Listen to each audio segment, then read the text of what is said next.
All right, hey, welcome back to my channel. I just finished replacing the sway bar end links on my 2002 Ford F250. So I replaced them because these bushings were pretty shot.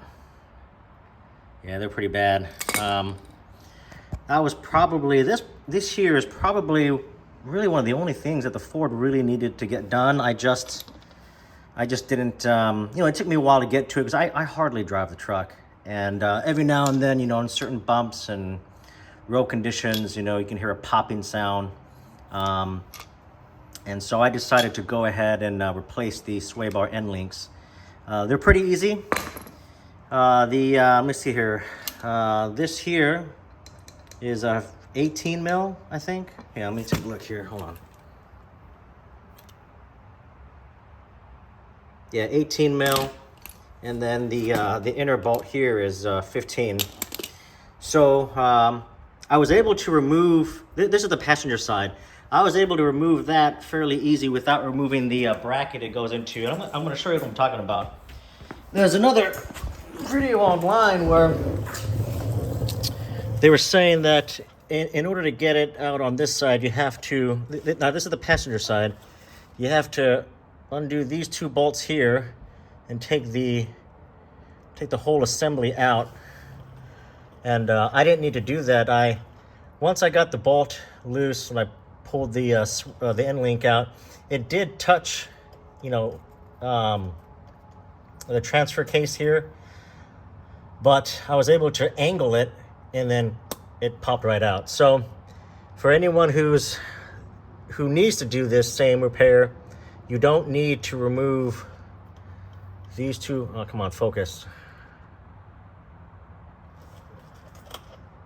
There it goes, kinda, sorta. Yeah, you don't need to remove those two bolts to get, to take the whole assembly out, this whole thing here. You don't need to do that. Just, like I said, when this thing, when the bolt pops out and it touches the case, transmission case here, you just got to angle it and it'll pop out. Anyways, I did install it with new, but not Moog. I bought it from extremediesel.com, but the bolts here are 80 foot-pounds.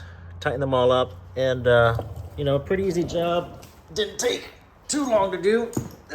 But so let me just kind of demonstrate real quick. So as this thing pops out, and this part here will make contact with the transmission case. All I did was just kind of angle it and then kind of moved it down and then angle it some more, and then whole thing popped right out. So at least that's on a Power Stroke. I don't know if it's, if a gas engine, if it's the same or whatever, but on the 7.3 Power Stroke, that's how I was able to take it out. So anyways, just a quick little video. Oh, the brand I went with is this right here, Mev Tech. I thought about getting the factory OEM from Riff Raff Diesel, but decided not to, mainly because the new ones, as you saw, they have Zerk fittings, so I can grease up the joints. So, whereas these factory Fords, yeah, not so much. So, but yeah, look at that. That's pretty bad. But, anyways, so other than that, the truck is doing really well. I mean, I can't complain. I hardly drive the truck, to be honest. But she is a good truck. She's treated me well so far. But yeah, so just a quick video, and we'll see everyone in the next one.